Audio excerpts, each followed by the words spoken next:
الحمد لله نحمده ونستعينه ونستغفره ونؤمن به ونتوكل عليه ونعوذ بالله من شرور أنفسنا ومن سيئات أعمالنا من يهده الله فلا مضل له ومن يضلله فلا هادي له ونشهد أن لا إله إلا الله وحده لا شريك له ونشهد أن سيدنا وحبيبنا وشفيعنا ومولانا محمدا عبده ورسوله صلى الله تعالى عليه وعلى آله وأصحابه وبارك وسلم تسليما كثيرا أما بعد فأعوذ بالله من الشيطان الرجيم بسم الله الرحمن الرحيم إن عدة الشهور عند الله 12 شهرا في كتاب الله يوم خلق السماوات والأرض منها 4 حرم صدق الله العظيم وصدق رسوله النبي الكريم الأمين ونحن على ذلك لمن الشاهدين والشاكرين والحمد لله رب العالمين.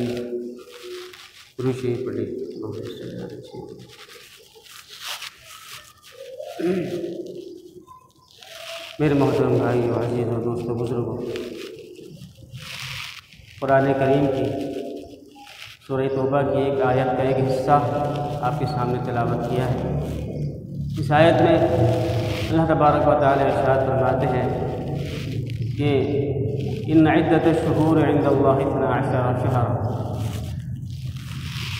کہ بے شک یقیناً اللہ تعالیٰ کی ہاں مہینوں کی تعداد 12 ہے. لوح محفوظ فی کتاب اللہ، لوح محفوظ میں یوم خلق السماوات والارض، اور یہ اس دن سے یہ سلسلہ چلا آ رہا ہے جس دن سے اللہ تعالیٰ نے آسمان زمین کو پیدا فرمایا. منہا 4 حرم، ان میں سے ان 12 مہینوں میں سے 4 مہینے محترم. اللہ تبارک و تعالیٰ نے اس آیت میں اس وقت کی ایک بات فرمائی ہے جب سے یہ کائنات بنی ہے. کچھ چیزیں اور تاریخ کا ایک بہت بڑا حصہ وہ ہے جو ہم جانتے ہیں، کتابوں میں لکھا ہوا ہے، لیکن ایک بہت بڑا حصہ وہ بھی ہے جس کو قبل از تاریخ کا دور کہا جاتا ہے، یعنی کہ وہ باتیں جو تاریخ میں محفوظ نہیں ہو سکی. انسانوں میں وہ شعور ہی نہیں تھا، وہ تعلیم ہی نہیں تھی کہ وہ انسان اس کو لکھ لیتے اور وہ سلسلہ لکھنے دکھانے کا چلا آ رہا ہوتا، وہ محفوظ رہتا. لیکن ان باتوں میں سے کچھ باتیں محفوظ آج بھی ہیں، اور کچھ باتیں بہت یقینی ہیں، اور کچھ باتیں ایسی مطلب سنی سنائی باتیں. جو باتیں یقینی ہیں ان میں سے ایک بات قرآن کریم نے یہاں ذکر کی ہے. وہ یہ بات یہ ہے کہ جب سے یہ کائنات بنی ہے اس وقت سے 12 مہینے چلے آ رہے ہیں. ایک بات. دوسری بات یہ ہے کہ ان 12 مہینوں میں سے 4 مہینے ایسے ہیں جو محترم ہیں، اور وہ شروع سے محترم ہے. جب سے یہ دنیا میں یہ انسان بستا ہے، انسان آباد ہوا ہے، اس وقت سے وہ 4 مہینے محترم ہیں. گویا کہ آدم علیہ السلام سے لے کر جتنی بھی صدیاں گزر گئی ہیں ان تمام صدیوں میں یہ 4 مہینے محترم رہے ہیں. وہ کون سے 4 مہینے ہیں؟ ان میں سے 3 مہینے تو لگاتار ایک ساتھ آتے ہیں اور 1 مہینہ الگ سے آتا ہے. 3 مہینے ایک ساتھ تو آتے ہیں، ذوالقعدہ، ذوالحجہ، محرم، یہ ایک ساتھ آتے ہیں، اور رجب یہ 4تھا مہینہ ہے جو بیچ میں آتا ہے. یہ 4 مہینے محترم ہیں. زمانہ جاہلیت ہو یا اسلام کا زمانہ ہو، انبیاء کرام ہو یا انبیاء کرام کے علاوہ عام لوگ ہوں، ہر دور میں یہ محترم رہے ہیں. اب ان میں سے ابھی جو مہینہ چل رہا ہے وہ رجب کا مہینہ چل رہا ہے. رجب کے مہینے میں کچھ چیزیں ایسی ہیں جو درست ہیں، حقیقت ہے، اور کچھ چیزیں بلکہ بہت سی چیزیں ایسی ہیں جن کی کوئی حقیقت نہیں ہے. جو جن چیزوں کی کچھ نہ کچھ حقیقت ہے، بلکہ واقعی حقیقت ہے، وہ 3 چیزیں۔ ایک چیز تو جیسے میں نے ابھی عرض کی کہ یہ ایک محترم مہینہ ہے، عزت والا مہینہ، احترام والا مہینہ ہے۔ پچھلے ادوار میں اسلام سے پہلے اور اسلام کے بعد بھی بہت سے عرصے تک، تقریباً 9 بلکہ 21-22 سال تک، جب آپ صلی اللہ علیہ وسلم کو نبوت ملی ہے تو اس کے بھی 21-22 سال تک یہ حکم تھا کہ ان محترم مہینوں میں قتل و قتال لڑنا جائز نہیں تھا۔ کوئی دوسرا حملہ کرے تو الگ چیز ہے، لیکن یہ کہ حملے میں پہل کرنا اور لڑنا یہ جائز نہیں تھا۔ ہاں، پھر اسلام کے بالکل آخر میں یہ حکم آ گیا کہ قاتل المشرکین کافۃ کما یقاتلونکم کافۃ، کہ اب تمام مشرکوں سے لڑ سکتے ہو جیسے وہ تم سے لڑتے ہیں۔ اس میں یہ حکم دے دیا گیا کہ محترم مہینوں میں اسلام کے اندر اب قتل و قتال جائز ہے۔ بہتر اگرچہ نہیں ہے کہ انسان پہل کرے، لیکن فی نفسہ ہی اسلام میں یہ حکم اب یہ ہے کہ یہ اس کی حرمت، یعنی کہ اس میں قتل و قتال جو ناجائز تھا اب وہ ناجائز نہیں رہا بلکہ جائز ہو گیا۔ ایک بات ہوئی ہے۔ دوسری بات یہ ہے جو علماء کرام نے لکھی ہے، اور بہت بڑے علماء کرام نے یہ بات لکھی ہے اور بعض احادیث سے بھی یہ بات ثابت ہے کہ جو 4 محترم مہینے ہیں ان کے اندر کوئی بھی انسان نیک عمل کرتا ہے اس کا ثواب زیادہ ہو جاتا ہے، زیادہ ثواب ملتا ہے، لیکن دوسری طرف جب کوئی گناہ کرتا ہے تو گناہ کا وبال بھی زیادہ ہوتا ہے۔ دونوں طرف ہے، اگر ثواب کی بات کرے گا، نیکی کا کام کرے گا تو نیکیاں زیادہ ملے گی، اور گناہ کا کام کرے گا تو گناہ اس کا وبال بھی زیادہ ہوگا، اس کے اثرات بھی زیادہ ہوں۔ یہ 2 باتیں ہوتی ہیں۔ اور تیسری بات ہے، ایک دعا آتی ہے جو آپ صلی اللہ علیہ وسلم اس مہینے میں، رجب کے مہینے میں وہ دعا فرمایا کرتے تھے، اللہم بارک لنا فی رجب و شعبان وبلغنا رمضان۔ اور بعض روایت میں آتا ہے اللہم بارک لنا فی رجب و شعبان وبارک لنا فی رمضان۔ یعنی کہ دونوں میں فرق یہ ہے کہ پہلی والی جو دعا ہے اللہم بارک لنا، اس میں شروع میں بارک لنا ہے اور رمضان کے ساتھ وبلغنا فی رمضان، اور دوسری والی روایت میں رمضان کے ساتھ وبارک لنا فی رمضان۔ اب یہ جو دعا ہے، اس دعا کے حوالے سے بھی کچھ باتیں ہیں، کیونکہ لوگ ہر طرح کے ہوتے ہیں، اس لیے اس دعا کے حوالے سے بھی 1-2 باتیں سمجھنا ضروری ہے۔ پہلی بات تو یہ ہے کہ اس میں ایک لفظ ہے رجبن، اس کو کیسے پڑھنا چاہیے؟ اللہم بارک لنا فی رجب و شعبان پڑھنا چاہیے یا فی رجب و شعبان پڑھنا چاہیے؟ رجب پہ زبر پڑھیں گے با پہ، یا اس کے نیچے تنوین کے ساتھ 2 زیر والی تنوین پڑھیں گے، فی رجب و شعبان پڑھیں گے؟ یہ بھی اہل علم کا یہ ایک علمی بات ہے، اگر تو آپ کے لیے دونوں گنجائش کے دونوں طرف پڑھ سکتے ہیں، رجب و شعبان میں پڑھ سکتے ہیں اور رجب و شعبان میں پڑھ سکتے ہیں، دونوں طرف اہل علم کی رائے ہے۔ البتہ جو بعض محققین علماء ہیں ان کا موقف یہ ہے، اور انہوں نے گرامر کے لحاظ سے اس بات کو ترجیح دی ہے کہ یہ اصل لفظ رجبن ہے، اس کو رجبن و شعبان پڑھنا چاہیے۔ رجب و شعبان پڑھتا ہے تو ان کے نزدیک وہ درست نہیں ہے، لیکن ایک گرامر کی بات ہے یہ، اگر کوئی رجب پڑھتا ہے تو لوگ پڑھتے ہیں تو پڑھ سکتے، کوئی حرج کی بات اس میں بھی نہیں۔ دوسری بات کہ اس دعا کو بعض لوگ یہ کہہ دیتے ہیں کہ من گھڑت ہے، اس کا کوئی ثبوت نہیں ہے، یا بعض لوگ یہ کہہ دیتے ہیں کہ بہت اس کی سند ضعیف ہے اور ایسی حدیث ہے یہ اس کی نسبت آپ صلی اللہ علیہ وسلم کی طرف نہیں کر سکتے، مطلب دعا تو پڑھ سکتے ہیں لیکن یہ کہنا کہ آپ صلی اللہ علیہ وسلم نے یہ دعا فرمائی، ان کے نزدیک جو بعض علماء کا موقف میں بتا رہا ہوں، ان بعض علماء کے نزدیک وہ کہتے ہیں کہ اس کو حدیث نبوی کہہ کر بیان نہ کرو، بلکہ بس ایک مطلقاً ایک دعا کے طور پر آپ پڑھ سکتے ہیں، حدیث نبوی نہ کہو۔ اور تیسری طرف علماء کا ایک موقف یہ بھی ہے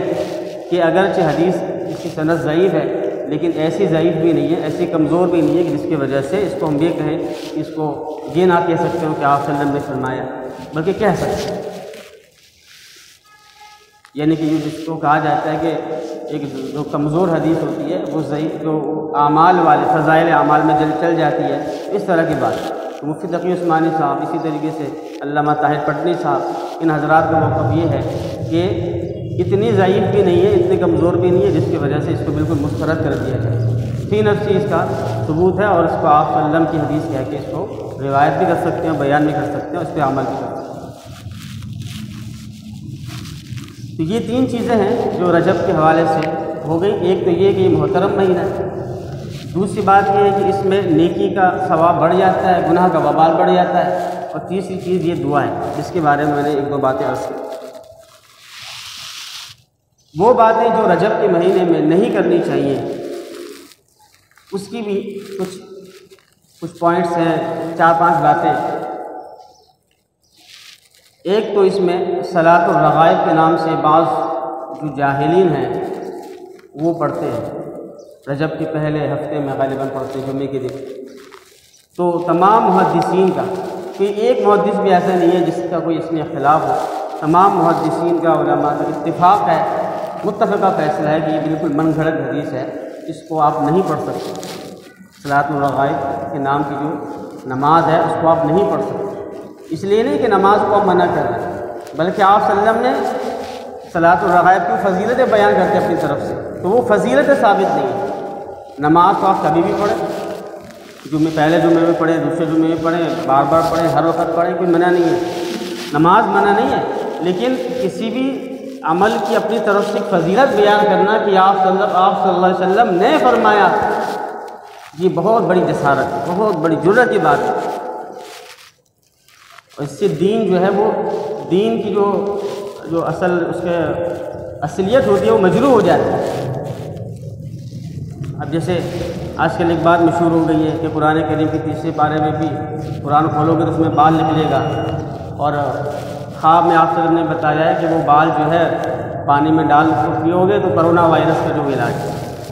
یہ بڑا یہ خواب مشہور ہو گیا، ہر جگہ پھیلا ہوا ہے۔ یہ بہت بڑی جسارت کی بات ہے کہ کسی چیز کی نسبت آپ صلی اللہ علیہ وسلم کی طرف کرنا، اور یہ کہنا کہ یہ بات آپ صلی اللہ علیہ وسلم کا ہے، یہ کتنی بڑی جسارت ہے۔ قرآن کریم کو انسان پڑھتا ہے، روزانہ پڑھتا ہے، جو اچھے لوگ ہیں وہ روزانہ پڑھتے ہیں۔ جب قرآن کریم پڑھتے ہیں تو پڑھنے کے دوران کوئی اکا دکا تو انسان کا بال گر ہی جاتا ہے،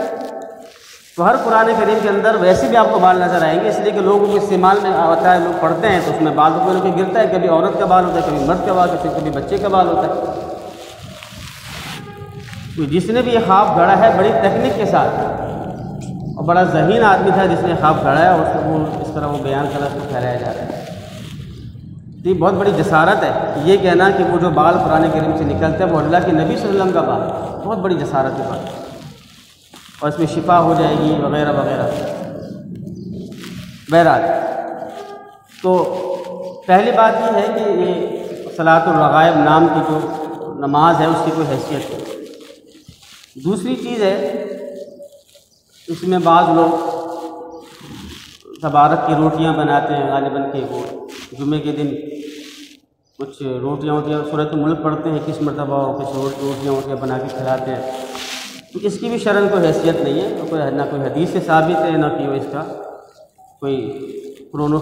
خیر القرون سے ثابت ہے، تو یہ بات بھی درست نہیں ہے۔ تیسری چیز ہے کنڈے بنانا، تو یہ 22 رجب کو یہ کنڈے بنائے جاتے ہیں، اور مشہور یہ کیا گیا ہے کہ یہ حضرت جعفر صادق رحمہ اللہ کی ولادت یا وفات کا دن ہے، اور انہوں نے کوئی اس کی وصیت کی ہے کہ یہ اس طرح کیا کرو اور مجھے ایصال ثواب کیا کرو۔ تو یہ بات یاد رکھنی چاہیے کہ حضرت جعفر صادق جو کہ اہل سنت کے بھی بہت بڑے امام ہیں، اور شیعہ حضرات بھی ان کو اپنا امام مانتے ہیں، تو وہ ایک متفقہ امام ہے، وہ ان کے بھی بڑے ہیں اور ہم اہل سنت کے بھی بڑے ہیں۔ انہوں نے ان کی نہ تو ولادت ثابت ہے اس دن 22 رجب کو، نہ ان کی وفات ثابت۔ حقیقت یہ ہے کہ جو 22 رجب ہے اس دن حضرت معاویہ رضی اللہ تعالی عنہ کی وفات ہوئی تھی، اور معاویہ رضی اللہ تعالیٰ کی وفات کی خوشی میں کچھ ان کے جو دشمن ہیں انہوں نے یہ رسم ایجاد کی تھی، اور اس زمانے سے یہ رسم چلی آ رہی ہے، اور اس کو کنڈے کا نام دے دیا گیا ہے، اور اہل سنت عوام کے اندر اس رسم کو پذیرائی دینے کے لیے اور اس کو شہرت دینے کے لیے حضرت جعفر صادق کا بھی اس میں حوالہ ڈال دیا گیا تاکہ لوگ جو ہیں اہل سنت عوام بھی اس کو منانے لگے۔ اور اہل سنت عوام جو بیچارے بھولی بالی ہوتی ہے تو وہ ان چیزوں میں بہت بڑا طبقہ وہ اس میں ملوث ہو گیا ہے اور وہ کنڈے بناتے ہیں بڑے شوق سے اور اصال ثواب کرتے ہیں، وہ کھاتے ہیں کھلاتے ہیں۔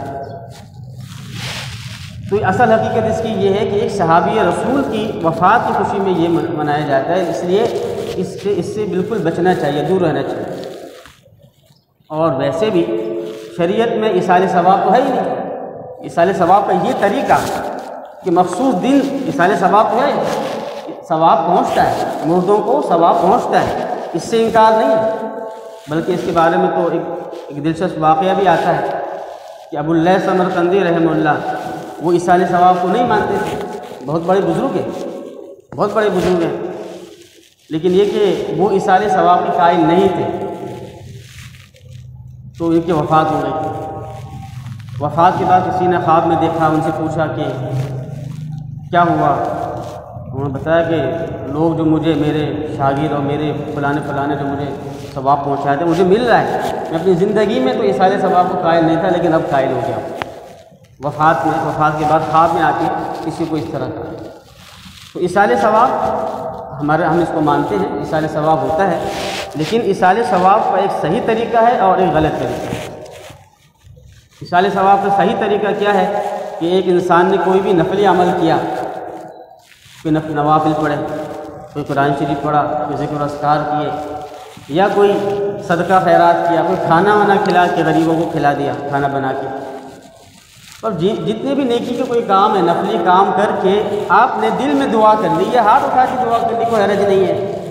دل میں آپ نے سوچ لیا کہ یا اللہ میں نے جو نیک عمل کیا ہے اس کے ثواب میرے فلاں مرحوم کو پہنچا دیجیے، تو بس وہ ثواب پہنچ جاتا ہے۔ بلکہ علماء نے تو یہ بھی لکھا ہے کہ اصال ثواب جو ہوتا ہے اس کی مثال ایک جس طرح چراغ سے چراغ جلتا ہے، ایک چراغ جلا ہوا ہو، اس ایک چراغ سے اگر آپ ایک چراغ جلائیں، 2 جلائیں، 3 جلائیں، لاکھوں جلائیں، کروڑوں جلائیں، اس ایک چراغ کے اندر یہ صلاحیت ہے کہ وہ سارے چراغوں کو جلا سکتا ہے اور سب میں روشنی پیدا ہو سکتی ہے۔ اسی طریقے سے اصال ثواب چاہے تو آپ کچھ پڑھ کے 1 کو کریں، 2 کو کریں، 3 کو کریں، ساری امت کو کریں، یہ آدم علیہ السلام سے لے کر قیامت تک کے لیے سارے مسلمانوں کی کریں، مردوں عورتوں سب کے لیے کریں، سب کو پہنچ جائے۔ یہ تو بہت عظیم چیز ہے، اللہ کے رحمت کے خزانے میں کوئی کمی نہیں، وہ سب کو پہنچا دیتے ہیں۔ تو یہ اس کا درست طریقہ ہے کہ انسان کوئی بھی نفلی عمل کرے اور اس کو ثواب پہنچا دے، اور کتنا آسان بھی ہے، جیسا ابھی میں نے بتایا کتنا آسان ہے، نہ اس میں نہ دن کی نہ کوئی ٹائم فکس ہے اس کا کہ جس دن فلانے کا انتقال ہوا تھا اسی دن کرنا ہے۔ یہ تعیین اور یہ جو قید بڑھائی ہے کہ جس دن مرا ہے اسی دن کرنا ہے، یہ ہم نے اپنی طرف سے بڑھایا ہے، یہ دین میں نہیں ہے اس کا۔ اسی طریقے سے مخصوص طریقے سے کرنا کہ اصال ثواب وہی ہوگا جس میں 30 پارے پڑھے جائیں گے تو اصال ثواب ہوگا، ورنہ نہیں ہوگا۔ لوگ کیا کہتے ہیں قرآن خوانی، اصال ثواب کا مطلب یہ سمجھتے ہیں قرآن خوانی کروانا، اور قرآن خوانی کا مطلب کیا سمجھتے ہیں پورا قرآن پڑھا جائے، ایک پارہ بھی نہ رہے، ایک پارہ بھی نہ چھوٹے، اس کو قرآن خوانی کہتے ہیں اور اسی کو اصال ثواب سمجھتے ہیں۔ حالانکہ کوئی ایک صحابی یا ایک تابعی یا ایک امام کسی سے بھی یہ ثابت نہیں ہے کہ اصال ثواب کا یہ مطلب ہے، اور قرآن خوانی اس کو کہتے ہیں کہ پورا قرآن پڑھا جائے۔ تو قرآن خوانی تو کسی نے اگر سورہ اخلاص کی مرتبہ پڑھ لی تو قرآن ہی پڑھا ہے آپ نے، 4 پارے پڑھ لیے، 1 پارہ پڑھ لیا، روزانہ جو ہے پڑھ لیا کسی نے اور روزانہ پڑھ کے بخش رہے، یہ بھی اصال ثواب ہے، یہ بھی قرآن خوانی ہے۔ تو قرآن خوانی کا یہ طریقہ کہ مرنے کے اگلے دن فوراً یا اگلے جمعے کو جو ہے وہ فلاں مسجد میں اس کی قرآن خوانی ہوگی اور سب کو فلانے کو آنا ہے، نہیں آئے گا تو ناراض ہو جائیں گے، اور پھر اس کے بعد بسکٹیں تقسیم ہوں گی یا کھانا بریانی ہوگی، یہ چیزیں نہیں ہیں، شریعت میں نہیں ہے۔ یہ کہہ لیں کہ ہمارا اپنا طریقہ ہے، اپنا طریقہ سب اس کو رسم سمجھیں، اس کو دین نہ سمجھیں۔ دین سمجھیں گے تو بدعت کا گناہ ہوگا، بدعت ہو جائے گی، گناہ ہو جائے گا، بجائے ثواب کے الٹا گناہ ہو جائے گا۔ مجدد الفسانی رحمہ اللہ تعالی جو کہ ایک ہوتا ہے مجدد 100 سال کا مجدد، اور ایک ہوتا ہے مجدد 1000 سال کا مجدد، یعنی اتنا بڑا مقام ہوتا ہے، اس نے دین کا اتنا بڑا کام کیا ہوتا ہے کہ پورے وہ 1000 سال کا مجدد ہوتا ہے، 1000 سال کے لوگ اس کی کاموں سے فائدہ اٹھاتے ہیں۔ شیخ احمد سرہندی مجدد الف ثانی جن کو کہا جاتا ہے، جو بادشاہ اکبر کے دور میں ان کے شروع کا دور ہے، اور جہانگیر وغیرہ کے دور میں بھی ان کا سلسلہ چلا، تو انہوں نے دین کا اتنا بڑا کام کیا کہ اور بدعتوں کا ایسا انہوں نے اس کے خلاف کام کیا کہ وہ پورا اگلا جو ہے وہ ان کی جو دنیا میں آمد ہوئی وہ 1000 سال پورے ہو چکے ہیں اسلام، 11ویں صدی میں آئے وہ، 11ویں صدی میں آ کر انہوں نے ایسا کام کیا کہ پورے اگلے 1000 سال، یعنی کہ اگر یہ مسلمان اگر مزید 1000 سال رہتے، جن میں سے 400 سال تو گزر گئے، 600 سال ابھی بھی رہتے، تو پورے اس 1000 سال کی تاریخ میں جتنے بھی لوگ خدمات کریں گے دین کی، تو ان تمام خدمات میں مجدد الف ثانی کا ایک اثر ہوگا، ان کی ایک نمایاں شخصیت ہے، ان کے کارنامے ہیں، اور سب لوگ ان کی باتوں کو تسلیم کرتے ہیں۔ بہرحال ان کا یہ ملفوظ ہے، وہ اپنے مکتوبات میں لکھتے ہیں کہ اگر ایک آدمی قیلولہ سمجھتے ہیں، جو آپ کھانا کھا کے دوپہر میں تھوڑی دیر کے لیے آرام کرتے ہیں 15-20 منٹ کے لیے، اس کے بڑے فوائد بھی ہیں طبی لحاظ سے، تو جو آدمی ظہر کی نماز کھانا کھانے کے بعد ظہر میں کھانا کھا کے وہ قیلولہ کرتا ہے سنت طریقے سے، سنت سمجھ کے، یہ سنت ہے بھی، سنت سمجھ کے قیلولہ کرتا ہے، تو وہ ایسی ہزاروں تہجدوں سے افضل ہے جو بغیر سنت کے طریقے کے پڑھی گئی، سنت طریقے سے نہ پڑھی گئی، بلکہ اس میں من مانے طریقے سے، بدعت والے طریقے سے پڑھی گئی۔ کتنا بڑا ان کا یہ قول ہے کہ قیلولہ جو کہ ایک سنت عمل ہے، اس میں انسان کی ایک راحت ہے، لیکن وہ کیونکہ سنت سمجھ کے کر رہا ہے، اس میں ایک نورانیت ہے، وہ افضل ہے ان تہجدوں سے جو ہزاروں مرتبہ پڑھی گئی لیکن خلاف سنت طریقے سے پڑھی گئی۔ تو اصل مقصد کہنے کا یہ ہے کہ جو ایصال ثواب ہے تو اس کا یہ غلط طریقہ ہے کہ اپنی طرف سے ایک دن مقرر کر لیا، یا اپنی طرف سے کھانے کے آئٹم مقرر کر لیے، یا ایک مخصوص طریقے کو سمجھا گیا کہ یہی ایصال ثواب ہے، اس کے بغیر تو گویا کہ ہم نے مرحوم کا ادا ہی نہیں کیا۔ اور لوگ بھی تانے دے رہے ہیں کہ آپ نے قرآن خوانی نہیں کروائی، کیسے لوگ ہو آپ، کیسے مسلمان ہو کہ آپ نے قرآن خوانی نہیں کروائی؟ گویا کہ مسلمان ہونے کے لیے لازمی ہے کہ آپ قرآن خوانی کروائیں، حالانکہ مسلمان ہونے کے لیے کوئی ضروری ہے ہی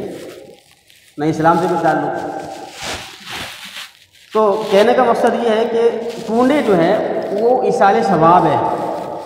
اس میں جو بھی کنڈے بنا کے کھلاتا ہے اس کا مقصد کیا ہوتا ہے کہ ہم تو ایصال ثواب کر رہے ہیں، تو اس میں بھی یہی بات ہے کہ آپ ایصال ثواب کسی بھی دن کر سکتے تھے، آپ نے 22 رجب کو کیوں خاص کر لیا؟ آپ صلی اللہ علیہ وسلم نے تو نہیں فرمایا تھا کہ آپ دن کو مقرر کریں، اپنی طرف سے کیوں اضافہ فرمایا، کیوں اضافہ کیا؟ اور پھر خاص اس آئٹم کے ذریعے سے کہ یہ کچوریاں بنیں گی اور چھولے بنیں گے اور اس طریقے سے ہوگا، یہ بھی آپ نے مخصوص کر لیا، تو دن آپ نے خاص کر لیا، چیز کو خاص کر لیا، اور اس کی پیچھے جو بیک اپ پہ جو تاریخ ہے وہ بھی غلط ہے۔ تو ان تمام وجوہات کی بنا پر جو ہے یہ کنڈے کی رسم سے بچنا چاہیے، اور جو لوگ کرتے ہیں ان کو اچھے پیار محبت سے ان کو سمجھانا چاہیے۔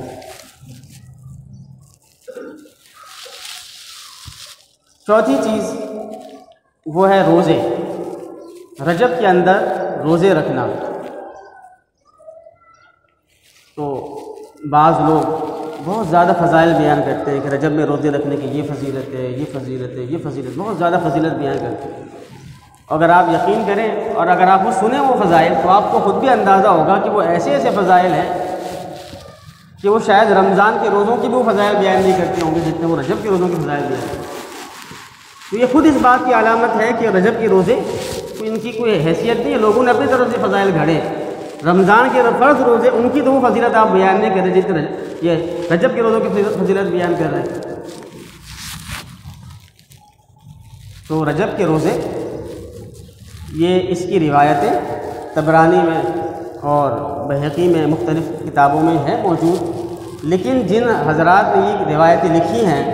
انہوں نے خود بھی یہ ساتھ میں لکھا ہے کہ اس کے جو راوی ہیں وہ سارے کے سارے مجاہیل ہیں، ان میں بہت سے مجہول راوی ہیں، یہ روایتیں منکر ہیں، بلکہ علامہ بہقی رحمہ اللہ فرماتے ہیں کہ میں اللہ تعالیٰ کے دربار میں ان تمام روایت سے اعلان برات کرتا ہوں میں کہ یہ آپ صلی اللہ علیہ وسلم کی طرف اس کی نسبت کرنا درست ہی نہیں ہے، اور یہ روایتیں اکثر روایتیں من گھڑت ہیں، اور کچھ روایتیں اتنی ضعیف ہیں اس لیے کہ ضعیف کی بھی دو قسمیں ہوتی ہیں، ایک ضعیف وہ ہوتی ہے کہ اس کی کسی نہ کسی درجے میں عمل ہو سکتا ہے، لیکن ایک طرف ضعیف وہ ہوتی ہے کہ کسی درجے میں بھی اس پر عمل نہیں ہو سکتا، تو یہ اس کیٹیگری کی حدیث ہے، یا تو من گھڑت ہیں یا اتنی ضعیف ہیں کہ اس پر کسی بھی درجے میں عمل نہیں ہو سکتا، اور خصوصاً یہ سمجھ کے عمل کرنا کہ یہ ساری فضیلتیں ہمیں حاصل ہو جائیں گی،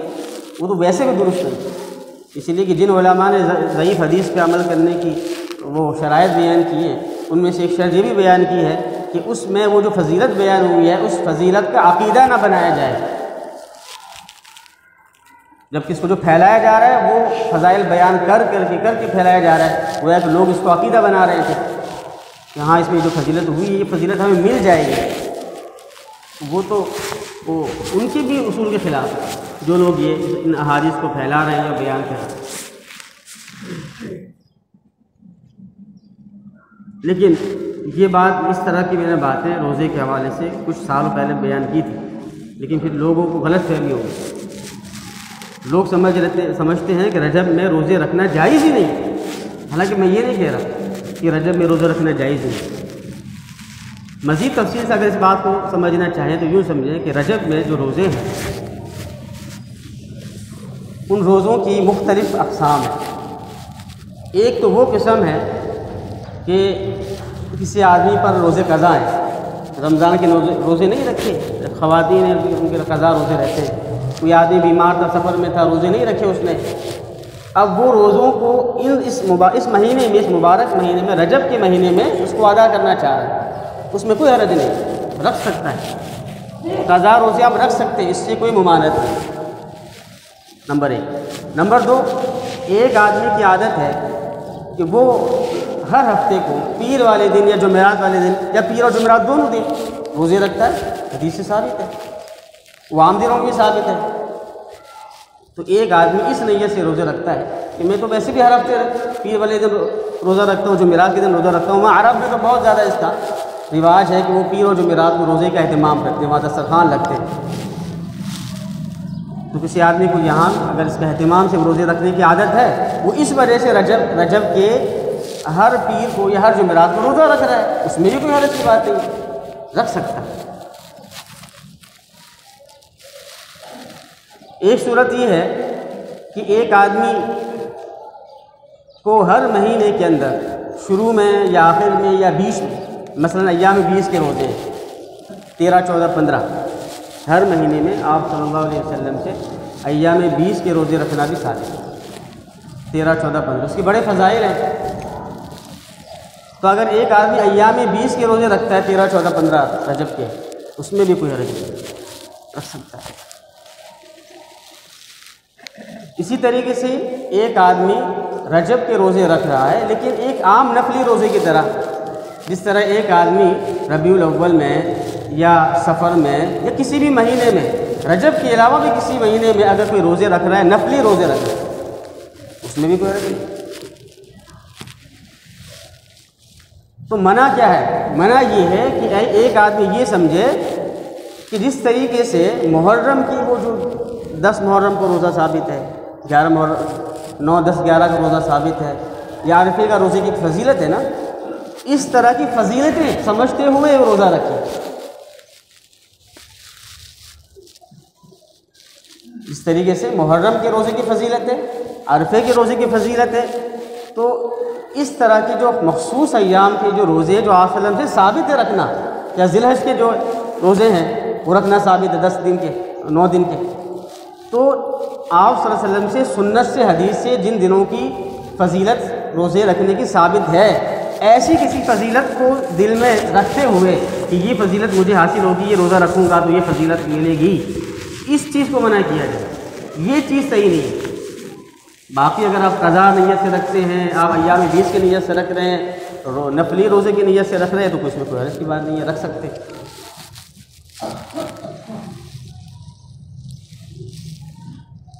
تو سنت سمجھ کے رکھنا یا ان فضیلتوں کا اعتقاد رکھتے ہوئے جو ان ضعیف اور موضوع روایات میں فضیلتیں آئی ہیں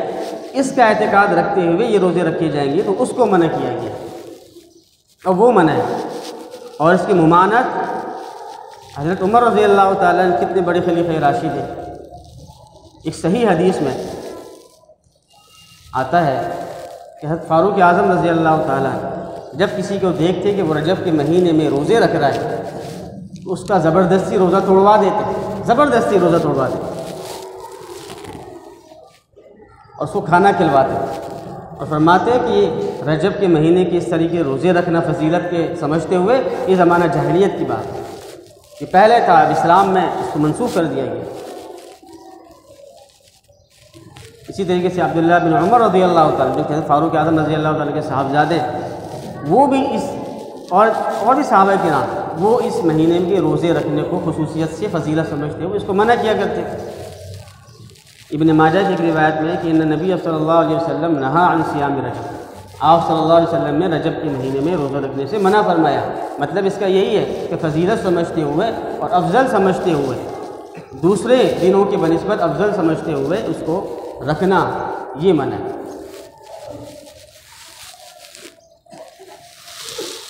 تو یہ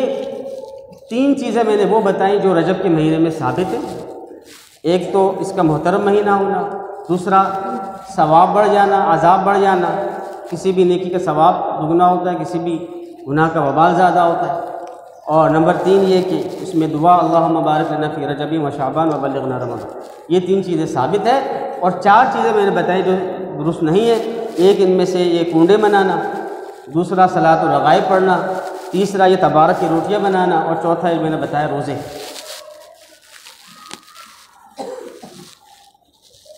اب رجب کے مہینے میں ایک اور چیز ہے صلاۃ کیا نام ہے اس کا 27 رجب اور اس میں شب معراج، انشاءاللہ اس حوالے سے اگلے جمعے کو تفصیلی بات ہوگی۔ شب معراج اس کے اوپر ملحدین نے اور زنادقہ نے جو اعتراضات کیے ہیں تو اس پر تفصیل بات انشاءاللہ آئندہ جمعے کی ہوگی۔